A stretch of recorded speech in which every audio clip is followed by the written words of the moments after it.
can you just say what you said yesterday in regards to the heat pump water heaters, which they're positioning like, oh, everyone should get one. What you're hearing out in the field is kind of like disheartening in a way. If you're saying that we're going to install them, but now homeowners are complaining because their basements are freezing because of just the technological, I mean, it's like the way you explained it, I was like, that sucks. With any new technology, there's an adjustment. You have to adapt to the different technology. As with any technology, when you install it, it has good intentions and it has unintended consequences. So with heat pump water heaters specifically, when you install that product, it is different in most cases than the product that it replaced. There are certain things that has to happen. Number one, it's probably a different fuel source. We don't have a lot of we do have some, but not a lot of electric water heaters in this area that we're in today, northern New Jersey. We're transitioning, number one, from a gas to an electric appliance. So we have to get electric into that vicinity of where that product's gonna go. And that in and of itself, for many of these older homes, is difficult. As we all know, everything that we're sitting around surrounded by these electronic devices. So houses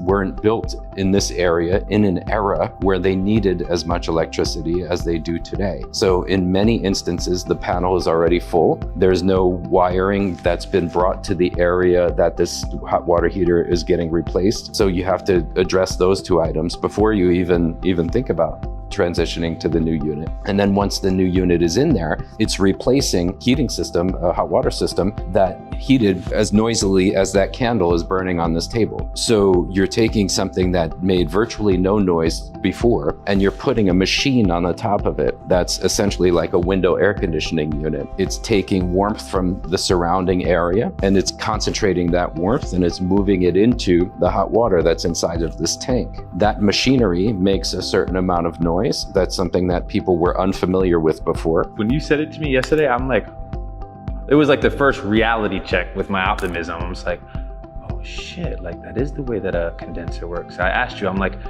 oh shit, where's the condenser? You're like, in the basement, bro. Which also makes the unit taller. So you have now many of the basements shorter than your average living area, if you will. So you have to make sure that the unit can fit down there. And then at the same time, it's pulling all of the warm air from the surrounding area and using that air to warm the hot water. So now it's much colder down there, which in the summertime isn't the worst thing in the world. But in the wintertime, it can be challenging, especially if you're using that as an additional family space for your household.